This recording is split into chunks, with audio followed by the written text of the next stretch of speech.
Okay, 8.1 is simple interest. So what simple interest is it's interest earned or paid on the original sum of money that was invested or borrowed.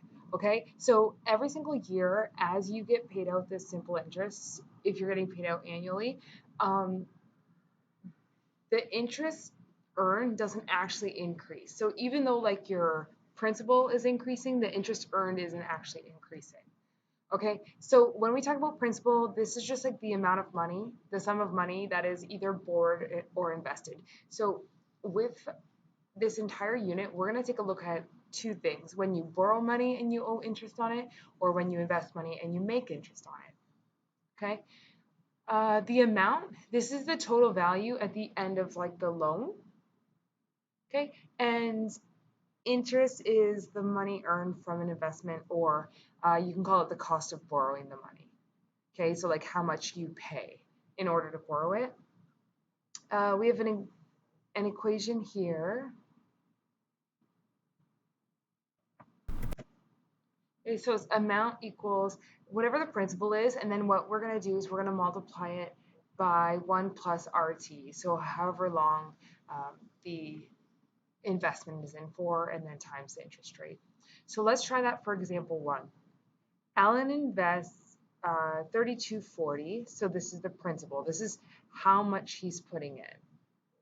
Okay, and then the rate is 2.4% per year, and it has to say simple interest. Usually we don't actually even deal with simple interest, but we get taught it, and then we can appreciate compound interest more.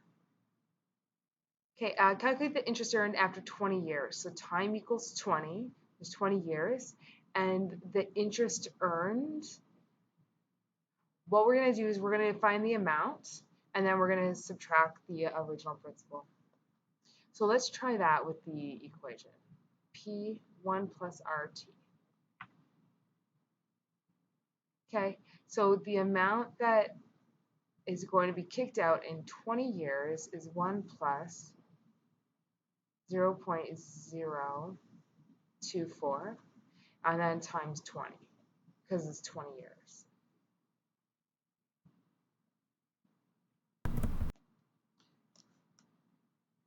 Okay, if we add up what is in the bracket, so we're going to do bed math. So we're going to multiply this first, 0.024 times 20, and we're going to add 1 to it, okay? So we get 3240, and then we're going to multiply that by 1.48, and then what we come up with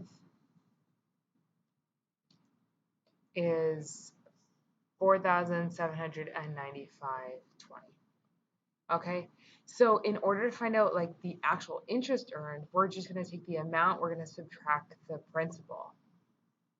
Okay, so we end up with 4795.20, but all of that's not free money, right? We actually invested 3240, so when we subtract those is 1555.20.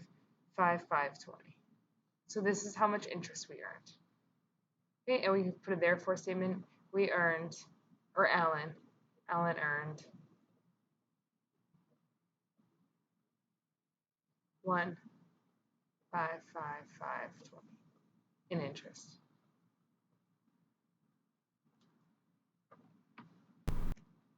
Okay, let's do example 2. So Philip borrows $540. So instead of being an investment, we're going to borrow money, but that's okay. It's the same equation for 85 days by taking a cash advance off his credit card.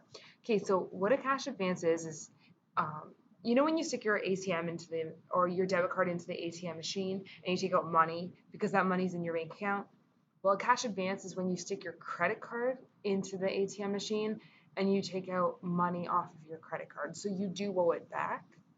Okay, so the time, let's put 85 days here, and let's make sure that we label it days. The interest rate is 0.26 simple interest, compounded annually. How much will he need to pay back at the end of the loan period, and how much interest will he have paid? Okay, so we're going to again find the amount. Okay, so in regards to the time for simple interest, time is calculated in years, so annually. So what we're going to actually have is we're going to have 85 over 365 as our fraction of a year. Okay, so he has it in 85 over 365 or fifth of a year. Okay, so let's see what we can come up with this formula. Okay, we don't know the amount, but we know he takes out $540. The interest rate is 0.26%, and it's in there for 85 over 365. Okay, so let's do 0.26 times 85 over 365 and add that to 1. So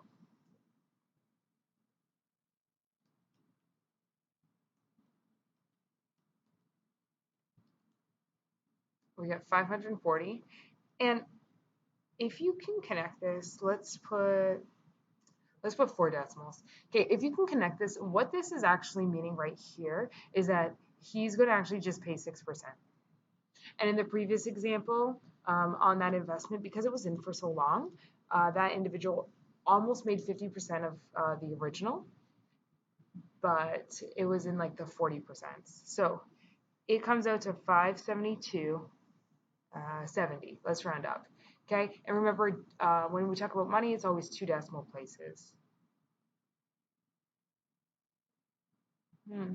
So interest is the amount minus the principal. Let's change that.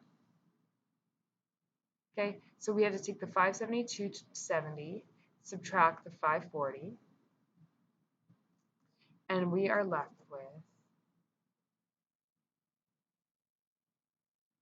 32.70.